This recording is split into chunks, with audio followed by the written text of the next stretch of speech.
one of the skeletal archers outside is able to also hit Jack. Yeah, welcome to the adventure. No fucking around here. It is a sea of bones. Kind of hard to swim in, isn't it? Hello everybody, my name is YujimboXD and welcome to the channel, and today we return with Dungeons & Dragons with a new series called Sea of Bones. This is a homebrewed 5th edition game of D&D. We'll be using Roll20 for the duration of the campaign. For those who don't know, Roll20 is a website that is used to host a variety of role-playing games like Dungeons & Dragons, and has the tools we need to play a tabletop game online when meeting in person just isn't possible. Alright, we can get into the video, but remember, if you like what you see, hit that subscribe button, and if you want to see us live, you can check us out here on YouTube or over on Twitch. Links are in the description. Alright, let's get into the video. Well, good evening, bienvenue, and welcome to Sea of Bones, a 5th edition Dungeons & Dragons seafaring adventure homebrewed by me, Matt Krolikowski. I will be the dungeon master for this adventure. My brother, James Krolikowski, joins us in our party. You want to say hey? I go by YujimboXD, but yes, this is my channel, Lovely. So if you've somehow stumbled upon here and don't know who I am, that's who I am. Also joining us is Brian Ridd. Hello, everybody. I go by the moniker Rishbo Baggins. I'm on the Twitter. I'm on the Facebook. I'm on the everything. Check me out. Also Brian Schreck. Hello, everybody. Bruce Keller. You wander through the internet, you'll find me by the name of Jack Nightshadow. And Rick, whose surname eludes even me in my impressive dungeon master power. Well, that's good, because I don't like my name out there. Perfect. So before we begin, I of course want to take just a brief moment to thank our sponsors, of which there are currently none. But I will use this time to plug PepsiCo, because anyone who knows me is that I want and dream of a sponsorship from Mountain Dew. They could Mountain Dew me. Hold for applause. Just a brief technical moment. We have a list of homebrew rules we are using. Those are available in PDF format in multiple locations. And I ask, as always, players remain in character when feasible. And the rule of cool remains in effect as always. All those items of old business secured, let us begin our show. Our story starts in a dreary backwater fishing village on the edge of nothing. Gloom.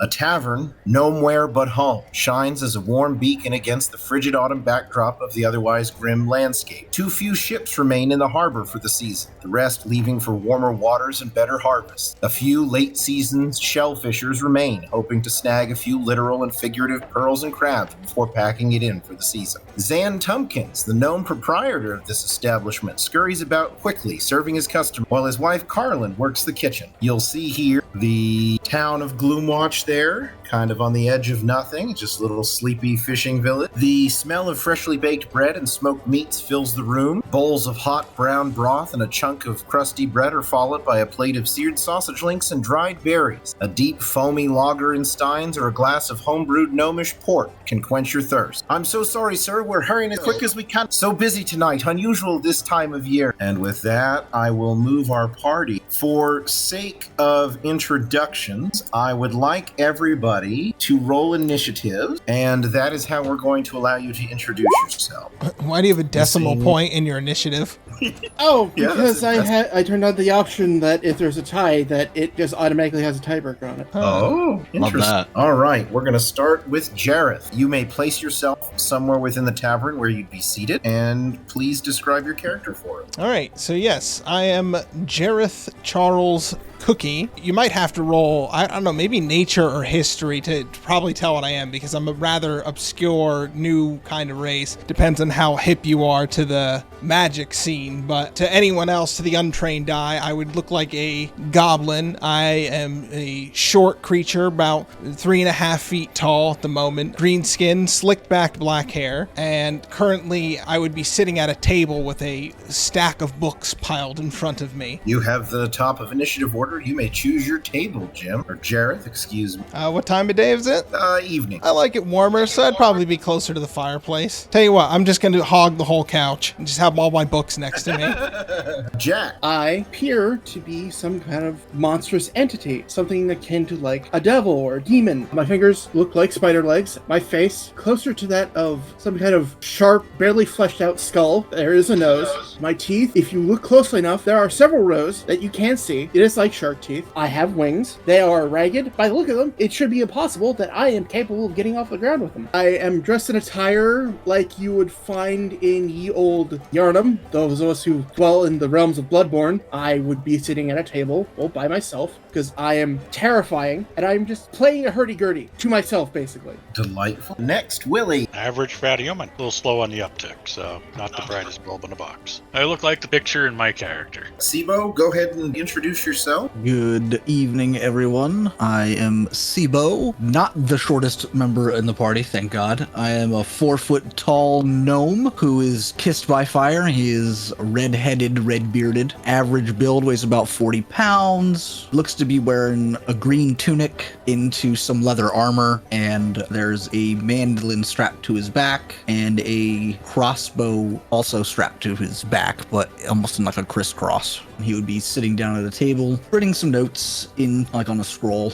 All right, and Kasirga, if I said that right. It's Kasurga, but most people just call me Cass. I'm an air genasi, as you can tell from my portrait picture, wherever it is. I have light blue skin, white, kind of pointy, tall hair. Think like Super Saiyan from Dragon Ball. I'm just wearing basic robes with open chests, no armor. And I always seem to have slight breeze around me. My hair's flowing, my cloak is constantly flowing. Phenomenal at headshots. I am a sailor by trade, so I would most likely be at the bar sharing stories with anyone who'll listen, bartender or patron. Well, Dan, as I mentioned, is hurriedly scurrying about back and forth trying to serve all the customers. Willie seems to have a kindly ear and a especially friendly disposition. The other gentleman next to you, however, is not interested in listening. If you sat next to his stool, he got up and moved to the stool at the end of the bar. Zan, in seeing that event at one point passing by, says, "Let me apologize for our southern friend there. Oleg's not too friendly, but he's good to keep around just in case. Best to just keep your distance from it." And then Zan, rushes back to bringing more bowls and plates. You all collectively see that the only other patrons in the tavern that evening are an unusual pair of probably the oldest orc you've ever seen in your life, and not just because they're killed when they're young and healthy. He is beyond old, even by old standard. He appears to be in some sort of wooden contraption, a chair with wheel of all thing, and seated next to him is a goblin. You can't make out too many features of her in terms of,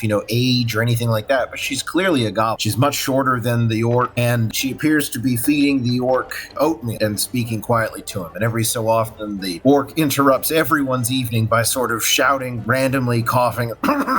Yes, well, I distinctly recall a time when Obald Many Arrows told us that we were to take the ridge, and that would be it. Yes, master. Of course you took the ridge. You always were one to take ridges like that, sir. So, the party begins to eat their meals and enjoy their evening, and Zan stops to chat with his fellow gnome nearby. So, my friend, how does another gnome find himself so far south? Hi, Zan, how are you? Well, just living the life of the bard, just going around finding gig after gig. I'm kind of a little low on funds. I noticed that you're the proprietor of the establishment, and I was hoping that maybe you're hiring for entertainment. Oh, sir, you have this place all wrong. You're welcome to play here for the evening, but we're heading on the next fishing boat north out of here. We're done. Oleg's taking us out on his boat next sunrise. This is our last hurrah, if you will. We'll come back at the beginning of the season. But you're welcome to play for everyone now. I don't have time to stop and play myself. You wouldn't have happened to come from up north, did you? I'm more of a traveler,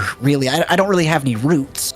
You see as he passes back and forth, at one point he shouts towards the kitchen. He said, No, there's no way, Carla. There's no way he knows that. But no, who are you talking about, Zan? Maybe I do. Oh, she was trying to find out about her sister's cousin twice removed that lived in Baldur's Gate. I said there's no way that another gnome this far south would have known her. But Carla insists. We're the Tumpkins by way of my father, of course, and they're from the other side of Baldur's Gate. Oh gosh, I'm gonna have to ask Carla her maiden name. It's been a long time. I have traveled circles in Baldur's Gate before doing some work, but I don't really stop to get too many names, Yeah, I told her. I said there's no way a gnome this far south. But that's my wife. She said I had to ask. He continues, kind of sizes up the air genasi for a second. You're a tall one. He looks at Willie. You're even bigger than he is. Good God. You all haven't been near the Nalanthers recently, have you? Would I know what that is?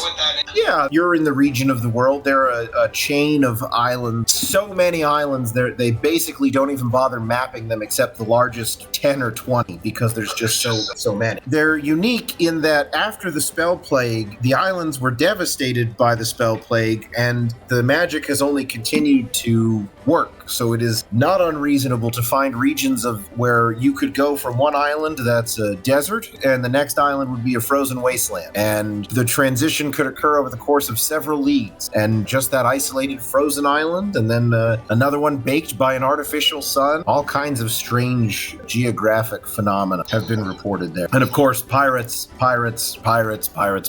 just all day long. Larger kingdoms aren't willing to come far enough south to deal with the pirates. So really just sort of a no man's land, a Wild West, if you will, in this region. You'll see this is the southern part of Faerun, the Nelanther there. You all would presume you're further south than that still at the moment, but this is the region that Zan has been asking questions about. Can you remind me, DM, was that the island that I sailed nearby to get here? Yes, coming south, you had passed by those islands, as a matter of fact, yeah. Zan chuckles as he walks by and hands you another chunk of bread. Well, we've seen all kinds of sailors here, but I don't know much about sailing myself. That's why I've got the inn here, and the missus. I think for dessert, she's got a lovely egg cream tart prepared, but let me go ask. And that's when the sudden tranquility of the evening comes to a grinding halt. An explosion from the kitchen disrupts your otherwise calm evening. Carlin races frantically out, frying pan still in hand as smoke and flames billow from the kitchen door. You realize in that instant, chasing on the tails of Carlin is a pack of rotting skeletons. The creatures must surround the building as the front door also flies open and more undead pour through. One of the more stout-looking creatures, a ghoul, levels a rotting finger into the room and groans, "Find the seer!" Jack,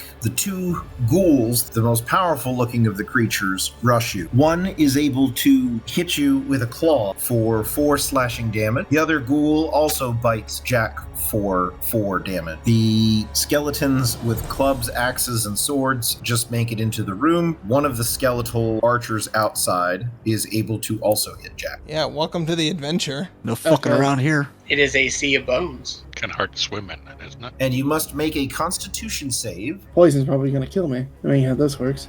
No.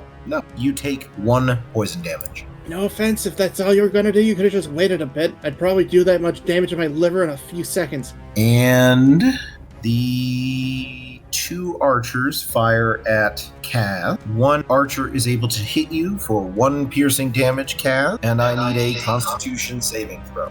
You are fine and take 1 poison damage. Oleg, barely even trying, stands up, takes his beer stein and smashes a skeleton in the head and crushes its skull. And then, as he stands up, draws his axe. And that makes it Jareth's turn. Well, I don't like where I am, I'll be honest. It's not a particularly great spot. I can get surrounded very quickly. So I'm going to go stand right where that one was, and I guess I just start trying to shoot at them. I'll Eldritch Blast the one that's in front of the doorway there. Yeah, the one that's like 5 feet in front of it. Yeah. Okay. I presume a 21 will hit it? Yep. Rolled a 1 on damage. All right. The skeleton is definitely pushed back by your blow, but he continues to come forward. All right. I was hoping they only had like 1 HP. I don't particularly like this scenario. Something bit me. I will use a disengage action and relocate myself to the stairway. Disengage means that you cannot use attacks of opportunity when I have run away. But that is my turn.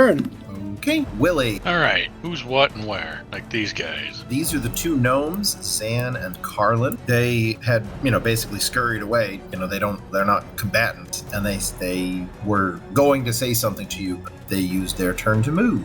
These are the orc and the goblin. Yeah, I think I'm gonna move over there, and that'll be my turn. Okay, Sibo. Alrighty.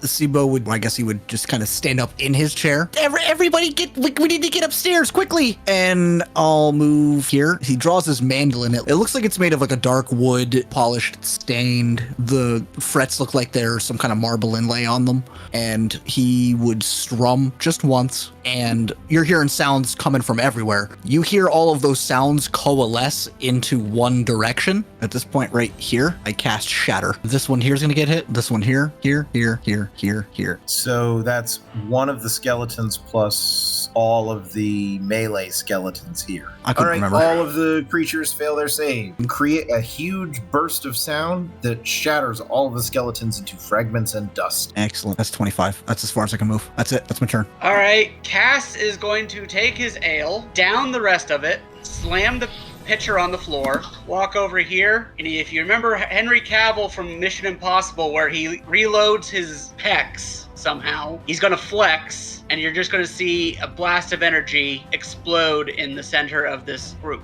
Also, if there's windows in that vicinity, we smashed all the windows of this inn. Oh, yeah. Pretty much every window in the building has been blown out at this point. Every inorganic object is pretty much dust in that radius. I mean, the food is everywhere. There's big, giant pools of ale on the floor now. Cass manages to kill all of the skeletal archers and one of the melee skeletons that Jareth had hit, Cass finishes off. Although, I will say, if you were going for subtlety, that was not quiet. Yeah, I think getting swarmed is no time for subtlety. Just AoE whatever you got. Zan and Carl come over to the stairs, and you can't really tell what's happening, but Zan says, no, not upstairs, this way. And they quickly disappear from view. You see, however, the situation for the orc and goblin is very different. The goblin, in a panic, realizing that she has to move her master, has already started to do so, but is obviously moving him not very quickly. And she sees Willie, who ran over to her almost immediately and says,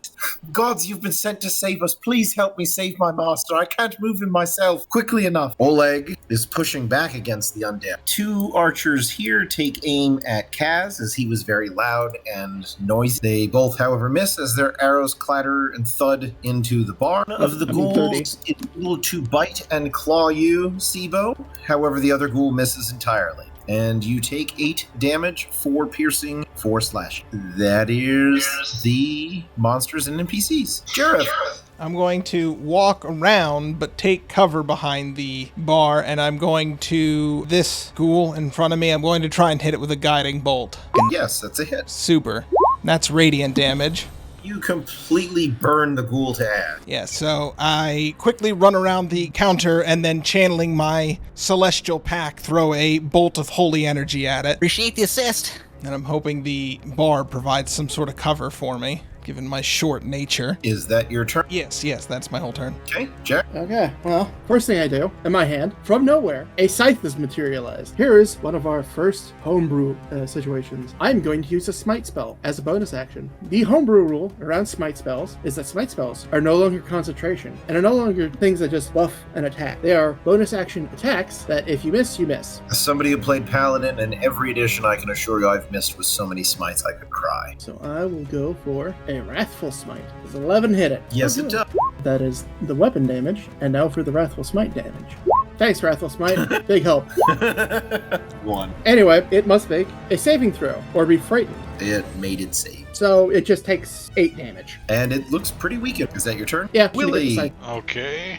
Looking at the Elder Orc, just saying that I'm here to help. Poppycock, you let me eat my meal. Figured it said I said an orc would be a little better than that. He responded an orc at least. Well, any way I can. You, being a very strong character, can move him your speed in the wheelchair. And then you can move your remaining 25 feet with the orc in tow. Is that Willie's turn? Yep. Okay, Sibo. Sibo will...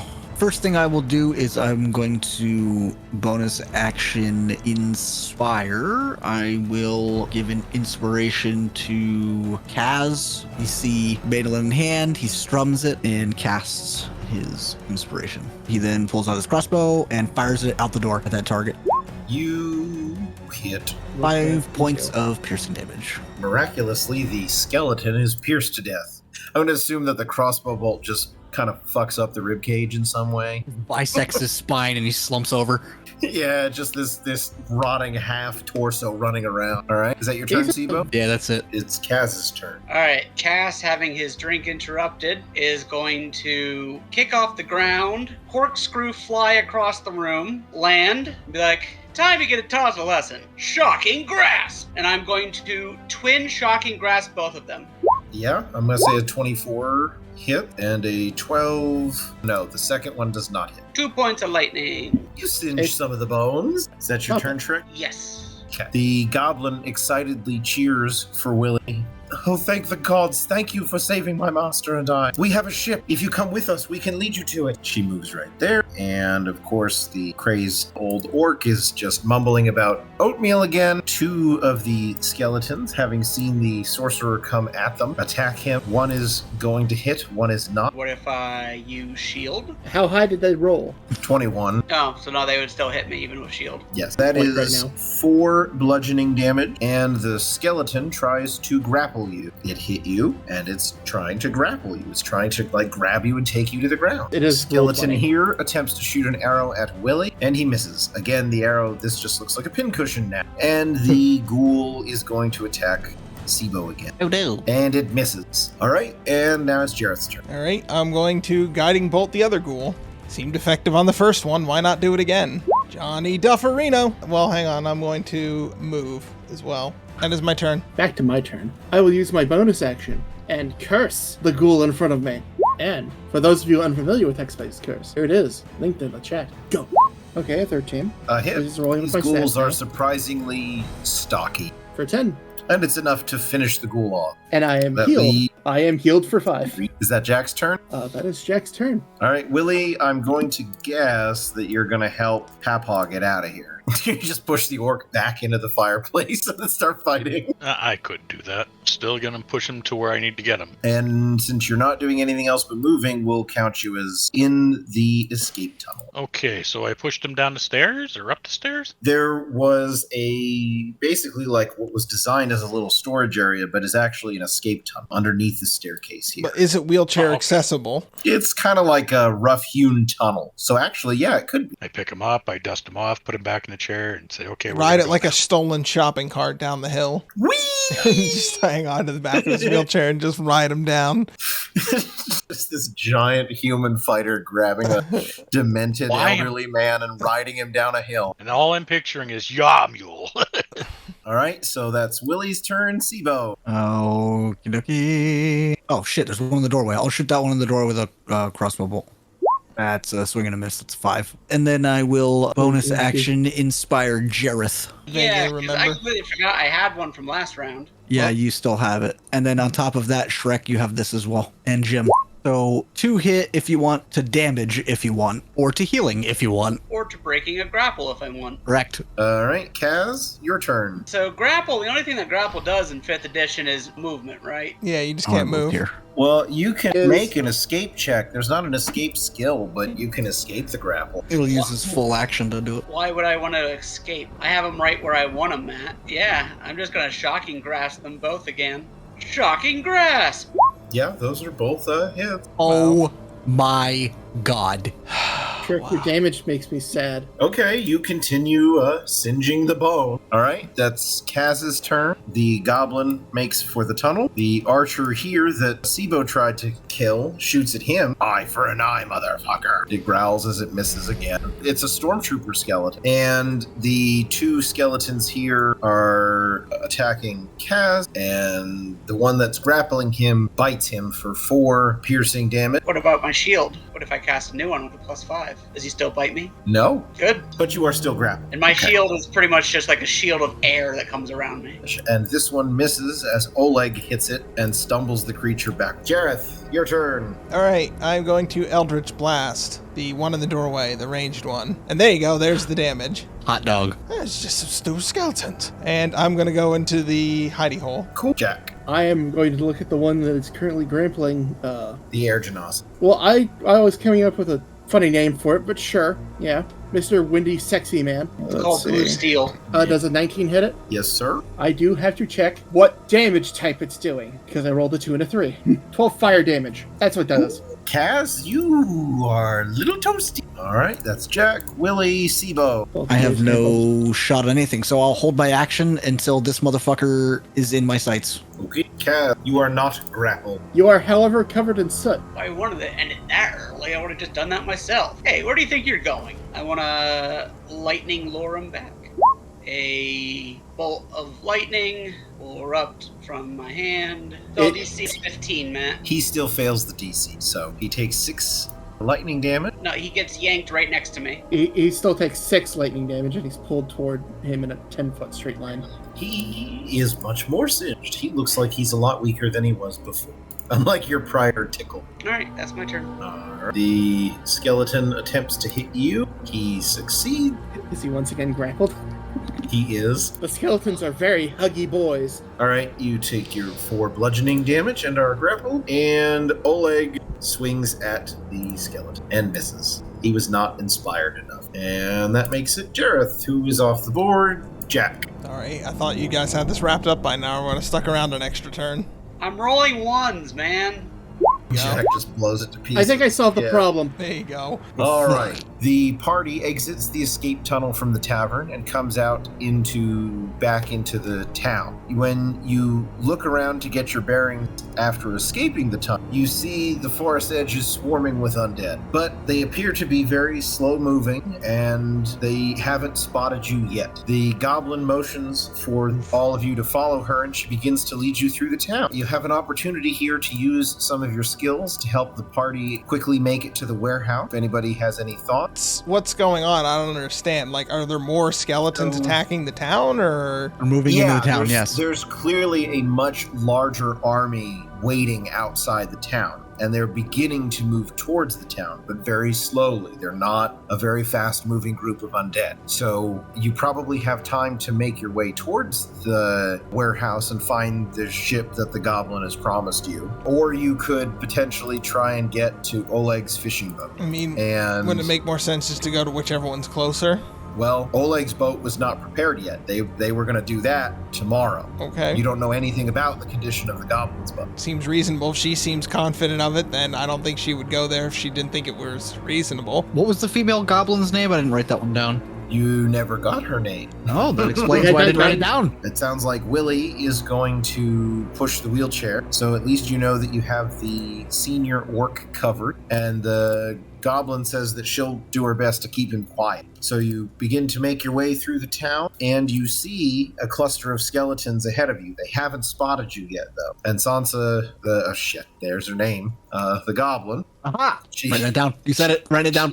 Yeah, I know. She motions for you all to follow along. Somebody in the party needs to roll a deception check to continue to obscure your movement. I'm going to burn a spell slot and cast to mask our movement. Perfect. The party's hidden in a cloud of fog. The skeletons obviously aren't intelligent enough to investigate a fog cloud. They just see a fog cloud, and the party makes their way to the warehouse. You see a large galleon. It's probably 60 or 70 feet long. You see it's clearly not serviceable yet, though. The vessel has like large logs that are propping it up, and it has to be launched. So you've got to pull in all the lines and knock out all those pins. So somebody strong with a hammer probably needs to go start knocking those pins out while the rest of the group gets the old man on board, gets the group on board, and starts to figure out how to launch this ship. I could fly around and start doing what needs me to prep the ship. I feel like I'm doing enough already. I'm just going to fucking focus on the fog cloud thing. All right, Sibo focuses his efforts on keeping the undead distracted long enough for the party to attempt to get the ship ready to launch. Sansa scrambles aboard and drops a rope down to tie to the wheelchair, and she asks if someone will help her pull the wheelchair up once you get aboard. And she said as well, there are 6 logs that have to be knocked out in order for the boat to be ready to launch. You say knocked out. Can we just shoot them? We have force attacks. Oh yeah, that would be totally reasonable. Yeah, Eldritch Blast. Like, Eldritch Blast is a bunch of force damage. Sansa, the goblin, who I've said her name twice by accident now, is working to bring her master on board. Here, Matt, I'll make your life easier as we're getting onto the boat. By the way, what is your name?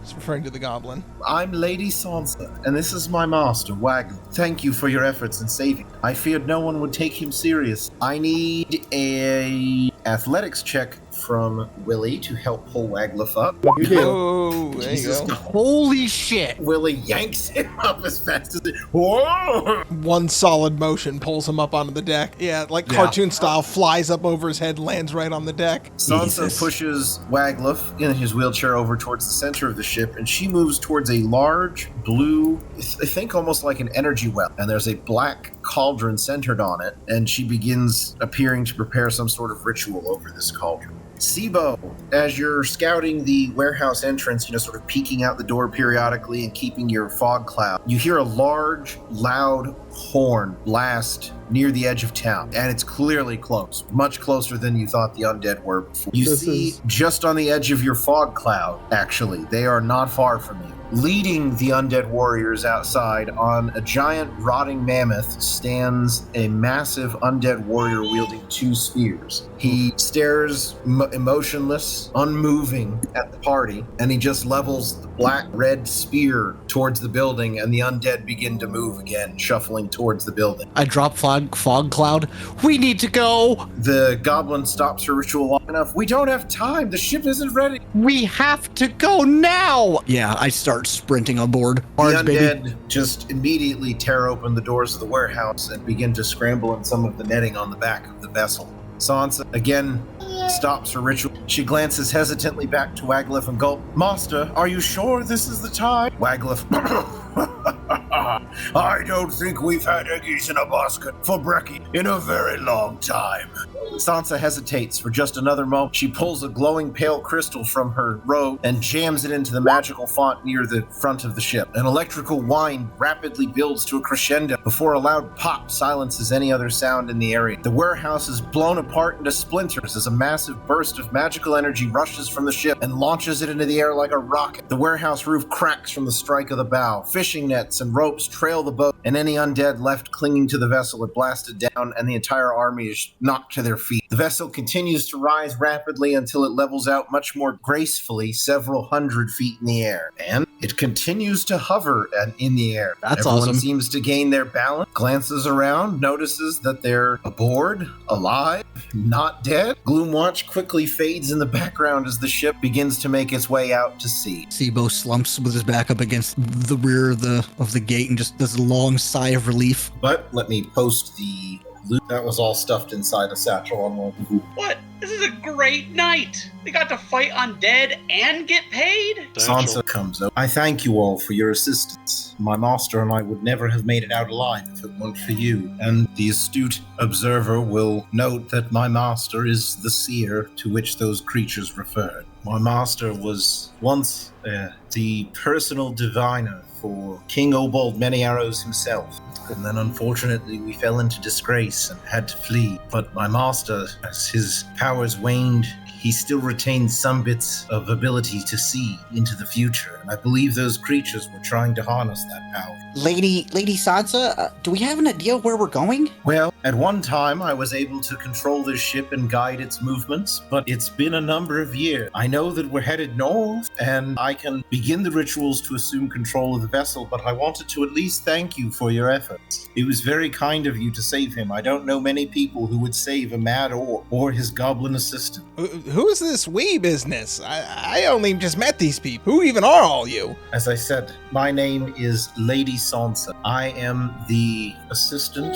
to the great seer Waglif there in the chair. Of course, you all have met Zan and Carlin, so you know those two. Well, Lady Sansa, if they're looking for Waglif, we should probably get him as far away from this place as we possibly can. That's what I attempted to do when we first arrived in Gloomwatch, and obviously you see how successful I was. By the way, pleasure to meet you guys. Sibo, he's wearing a pendant that looks like a musical note. The pleasure is all mine. And who else do I have the pleasure of thanking for my rescue? Well, if we're introducing each other, my name's Jareth Charles Cookie. I'm something of a traveling scholar. Brought you all the way to Gloomrot. Oh, you know, you travel over here, you travel over there. You just gotta look for knowledge wherever you can find it. What kind of knowledge were you looking in Gloomrot?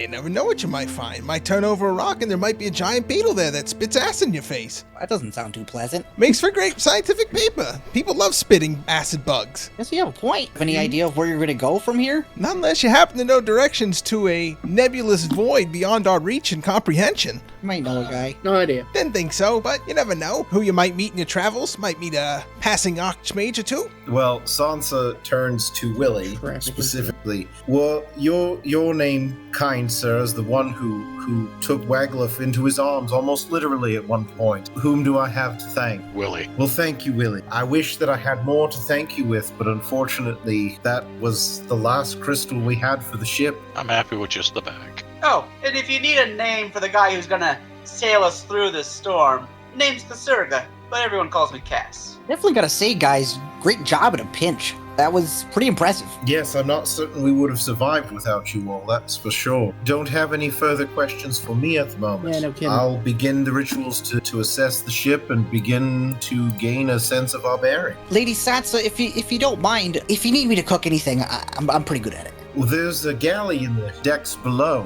Pretty good at kitchen, so I'll make my way down and see what we can do. I know a lot of us weren't able to finish our meals, so... Okay. Sansa has begun the rituals on the cauldron of the ship. She is otherwise engaged. Wagluff is snoozing, and Zan and Carlin have gone below deck to assist in the cooking. Oleg just sort of hangs out on his own, drinking from a bottle. No one's quite sure what it is. As of right now, I'm just making us, making us some food and stuff, and then I would engage with, whoever later. All right, well, after a few short minutes, you bring a wonderful meal. If you want to roll a cooking profession check. Performance? I don't think there's profession. Yeah, that's fine. We'll use your performance. It's your bard. That's a natural fucking 20. Ooh. You prepare a wonderful meal for the group. So with that, everyone in the party regains an extra 1d8 HP from their short rest. And you also get a temporary HP bonus. You get 6 temporary HP. And if you want to describe your meal, Sibo, you may. Given the supplies, I array a smorgasbord, a little bit of sea animal, a little bit of land animal, a little bit of veg, and I make a loaf of fucking garlic bread from scratch. Yeah, Wagluff in particular appreciates the bread, who just happily mashes it in his gum. I would hand deliver Wagluff his plate because I know that he is differently abled. Smashing. I hope you enjoy. I appreciate you allowing us to use your vessel to escape, because if not, we'd all be dead. So, thank you. He stares up with cataract-filled eyes, blinking for a moment. Yes, I once knew the governor as well. He was not to my taste, however. Oh, that's unfortunate. But I appreciate a fine bread. And he begins to dine happily. Thank you, Mr. Wagluff. You have a great day. Kaz, you are slowly able to deduce that you are in the southern sea. Zan and Carlin are happily enjoying the meal prepared by Sibo. Well, our plan is as soon as we can get to the next port town, we'll probably just set up shop there. We had most of our money inside that tavern, but it's not the first time we moved. You don't live on the edge of society and expect your tavern to survive forever. Well, if you guys need anything as far as, help, I'll do my best. Oh no, we'll do just fine. Zan looks at you. Y'all don't talk much, do you? Cass would have been enjoying the ocean breeze, just hanging on the ropes, leaning off the side. Jack, while they were talking, has already prepared a plate for himself and for Lady Sansa, and taken a plate over to her while she's been working. And I made a spreadsheet. There's the God damn it. current gold split. I can keep a running total. Did you actually write down a spreadsheet? Look in the D&D channel of the Discord. Look at the D&D No, channel. I'm asking his character in game. Yes. I wrote in one of my notebooks. I have an accounting notebook, and I just wrote it in there, like a blank accounting workbook. Do you have a deviation in there for market value? That's not what we're calculating for here. That's like calculating friction. You just don't always you don't account for it. You're just making rough estimates. All right. Well, Cass would have waited for everybody to help themselves, and then he would have gone over and piled up a huge plate of whatever was left. I hope the food's to your guys' liking. Hi, lad. It's certainly better than anything I could cook up. Now, Carlin, I won't take credit for her, but Carlin begrudgingly gives you a smirk and nods. Well, where do we want to go? Oh, if memory serves me correct, Candlekeep's to the north. Also, what's a Candlekeep? And also, why do you keep assuming that we just get to go and do whatever we want? This is somebody else's ship. Well, that's why I'm asking questions. Well, should we be talking to the owner? I talked to York. He's a couple strings short of a full mandolin, all right? Yes, that is indeed why I prefer pudding over eggs. So we should be talking to Sansa. Probably our best bet. She's talking to the boat. So if you approach the front of the boat, she is right here in front of the cauldron, engaged in a magical ritual. She's speaking in primordial, but it's, magical ritual-ish. It's not really something you could understand. I speak magic. You're aware that the cauldron is somehow connected to the vessel. Obviously, you're both aware that it's essentially an input device, that somehow she jammed that crystal in the cauldron and then it affected the ship, obviously. But you're not really certain what that crystal was or how the cauldron works, obviously. If she's deep in spell work, I don't want to bother. Yeah, you would presume that for at least the next hour she's mid-ritual. Then I'll take that opportunity to use a short rest then, if we're not in immediate danger. Yeah, that's a great idea. You're not in immediate danger. You're on the boat. All right, so you all have done your short rest. After about another hour or so, as the sun is beginning to rise, Sansa completes her ritual, and although tired, she stops to inform you all of what she was able to find. Well, I've interacted with the primordial cauldron, and at this point, the vessel will remain seaworthy. I'm not certain how much longer will remain airborne, though. Can I do a history check on the primordial cauldron specifically? You recall that the primordial cauldron is an ancient Halruan artifact that was used to interact with the primordial planes, specifically the 4 elemental planes: fire, earth, air, water. You think that it somehow opens portals to that plane and can close portals to that. Sansa takes a breath. Yes, basically, what I did was take the last remaining charge of the connection to the plane of air and use it to help us escape. But the crystal was likely expired. It's like a battery. Yeah, that's a good way to think about it. The vessel my master had custom commissioned from a wizard in Halrua many, many years ago. If you have history, you may roll to know more about Halrua. Natural 20.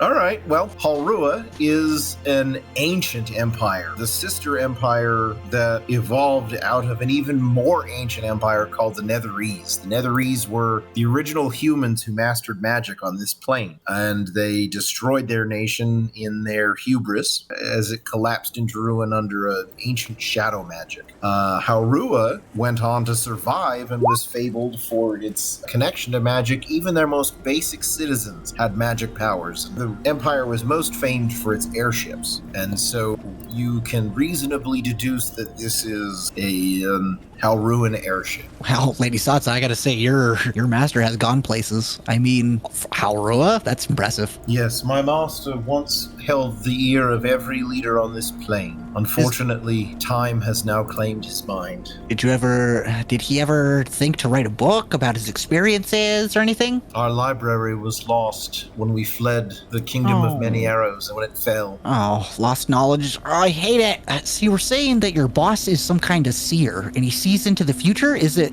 set in stone? His powers were immense in the realm of divination. However, they came in the form of vision. One of the visions my master had before he lost his mind was for an ancient artifact hidden away in the Isles of the Nalantha, the Rod of Sea Kings. Sibo, you may roll your bonus artifact information. 13, not great. Yep, you've never heard of it. Unfortunately, never heard of such a thing. What does it do? The Rod of Sea Kings supposedly was able to command an Elder Brain, but not just any Elder Brain. One of the first Elder Brains to arrive on this plane, deep within the seas. Its offspring have spread over time throughout the entire ocean. Whoever has that rod gains command of that Elder Brain and all of its offspring. And you think that's why the undead wanted to claim him for his knowledge of this vision? I suspect that they want that information and they're going to get it through his blood. How else would the undead force my master to get that information? Well, then we have but one option. Fly fast and fly high. I thought it was best if we brought the vessel down to the water soon, rather than risk the engine giving out on us, as they say. Yeah, it probably would behoove us to, go back down. I think the worst of us is behind us. The vessel knows that she's seaworthy, at least, and so we know that she'll float. So why exactly does he need a big ship like this? Well, at one time we used to use it to travel between the various kingdoms, offering our prophecies and advice and helping avert many disasters. But alas, those years had passed us by, and many kings saw us as a threat. So we left with what little we had left, and here we are. I had hoped to secure the Rod of the Sea Kings and ensure that that threat was never released upon the plains, but unfortunately I lack the means to do that myself. Did you have any leads on this artifact? We can attempt to get my master to give us a clue. I think if we put the vessel down and we bring him near the cauldron and hopefully jog his memory some, we're all under the impression we'll bring the ship down willingly. Sure. Sansa helps quickly commune with the cauldron in her ritual, and you feel the wind begin to shift and blow upwards as the vessel slowly coasts the several hundred feet down and comes to rest gently on the water. I think we've avoided the worst of any side effects of the magical discharge, and we should be en route now.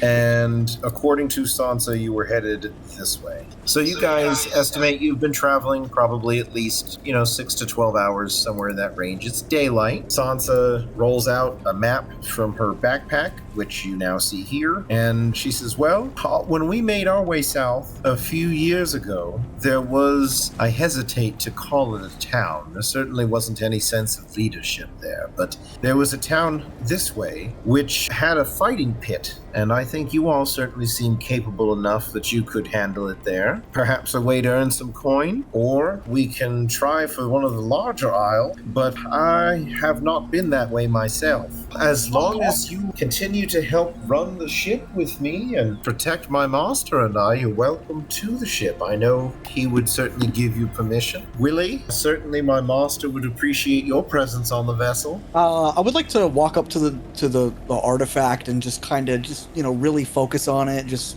look at this crystal, get a sense for the type of magic that it's given off. Imagine the feeling you get when you dive deep into the water and you keep going deeper, that dense pressure around your head that you feel. You kind of get a sense like that, and it continues to intensify to the level of pain, but only for a brief moment. And instantly, it's almost as if you are swimming, but you're moving much faster than you've ever swam in your life. And you don't feel like you have arms and legs. You just sort of get the sense that your corporeal form is moving in the water. And you look around and you can see for leagues and leagues under the water, far further than your eyes have ever seen before. And you can almost hear the siren call of whales in the distance, but quickly your vision fades back and you snap back and you're on the deck of the ship again, sitting on your rump. You see that Sibo had approached the cauldron very briefly, kind of stood there dumbstruck for a moment, and then just fell onto his butt, like he forgot how to stand. Ow! First time doing crystal, eh? I did not expect that. I was gonna say, airhead with the washboard abs. We want to take a talk with the elemental spirits, which make our boat go vroom vroom? Do I sense the energy from the crystal? Give it a little checky check. What type of check? Arcana. To the party, you all see Cass approach the cauldron, extend his hand, and after a moment or two, you see him get absolutely blown backwards 5 or 10 feet. Cass, you alright? He's just staring off. That was a trip, man. It seems like you connected with it, but it seems like it rejected you at the end? That's not really how the ship works. Remember, it's sort of like a living creature. And think of this more like its brain. It's definitely a complicated piece of machinery. We can't be floating around all day. How's the wind? Oh, it's a good thing you looked. You hear thunder rumbling in the distance and suddenly disturbing you from your conversation. You see off in the distance a fog, dense, low to the water, and obviously unnatural and guided by magical means begins rolling towards you. And now you see out of the fog an imposing black galleon, accented in silver, with lanterns of emerald flame emerging from the fog. The ship courses towards you rapidly, almost unnaturally over the course of several minutes, before it turns just several leagues away and stops. You all hear loud, ethereal knock echoing on your ship, and a door of blue magical energy appears against the foremast. Magical blue door opens, and a black male in a suit and top hat steps out, accompanied by a massive rotting crocodile. Good evening. You may call me Dadu, and I don't intend to hold you all long, but someone aboard this vessel has something that belongs to me. You give that back to me, and I'll be on my way. But if you lie to me, we're gonna have a different story to tell. I would like to slide a hand and put my necklace back into my shirt. Sansa steps forward quickly, holding out her hand with a coin in it, which the Duke quickly snatches up with a grin. Ah, thank you, little sister. I always appreciate honesty. He turns and regards the crocodile. Come on down, sweet Virginia. Come on, honey child. Or he stops and he turns back towards the group and looks immediately at Sibo and stares at him. You just keep singing them sweet honey songs too, boy. I'll be seeing you soon enough. He steps without further ceremony or notice through the door, and as quickly as the ship and he appeared, he, his crocodile, and the magical entrance are gone. Lights brighten up on the ship once more, and the skies open back to a calm evening, and the galleon, as quickly as it appeared, begins to make its distance from you. Who's your well-dressed friend there? Sansa looks down. That would be the Duke of Bone, and he is not one to be trifled with. A necromancer of extreme power. Well, he certainly has class, I'll give him that. He wanted a coin with, let's see if that's a skill in 5th edition. Religion? Yes. I can do a religion. As we mentioned, the Church of Wakend is the newly renamed Church of Joaquin. Joaquin has gone mad and banned all other currency than her black coin, and she sends her church out to the world to collect all the other currencies in exchange for her black coins. Well, they clearly have some kind of significance. I mean, that encounter was really weird. Well, he certainly seemed to know you. I never met him before, I promise. There goes the last bit of currency we had access to. So Wagleff and I have this ship and its contents, because our money is now deep within inside the Black Coin Church's vault. Now you say it like we only got just this huge ship. It's like saying I only got a huge mansion. Yes, I do believe there's a problem. The cauldron, as it hasn't functioned in decades, I think there's some waste products. And with that, you hear a burst of magical energy, and you see out of the cauldron rises a dragon made out of fire, and a ripple of energy rips across the ship, and gobs of water splash onto the deck and take shape as small creatures. Prepare yourselves. We'll go ahead and get initiatives. There's the boat, so I figured we'd start off with the combat next time. Well, thank you, everybody, for joining us in the first session of Sea of Bones. I hope you enjoy the adventure as much as I did. And Mountain Dew, if you're listening, do me. Yeah, so guys, thank you so much. I'm super happy we got to return to D&D. And like I said, I don't have to DM it. Somebody else did it. Got to play a fun character. So I'm really looking forward to the next session. There's so much more to get into. Matt's wrote a ton of stuff. All right, till the next one. Have a good night, everyone.